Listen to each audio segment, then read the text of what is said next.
বিসমিল্লাহির রহমানির রহিম। আজ 1 আগস্ট জাতীয় শোক দিবস।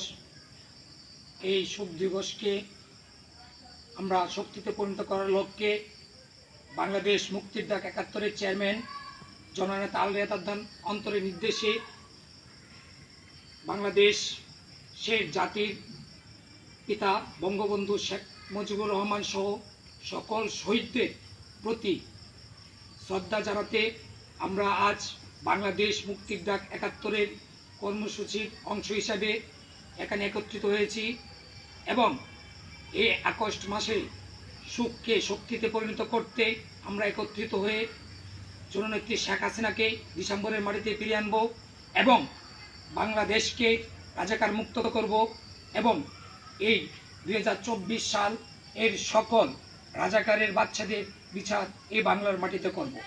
আমরা এখানে আজ উপস্থিত হয়েছি আগস্টের সকল শহীদদের প্রতি শ্রদ্ধা জানাতে। তাই আমরা সবাই আমাদের সকল শহীদদের প্রতি দোয়া করি এবং শ্রদ্ধা জ্ঞাপন করি।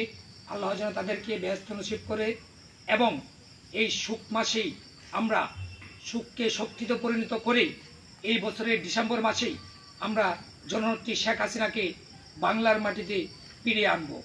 জয় বাংলা, জয় মুজিববাদ। সবাই জয় বাংলা, জয় মুজিববাদ। শেখ হাসিনার ভয় নাই, রাজপথে অন্তর্বাই, রাজপথে অন্তর্বাই, শেখ হাসিনার ভয় নাই। জয় বাংলা, জয় বাংলা।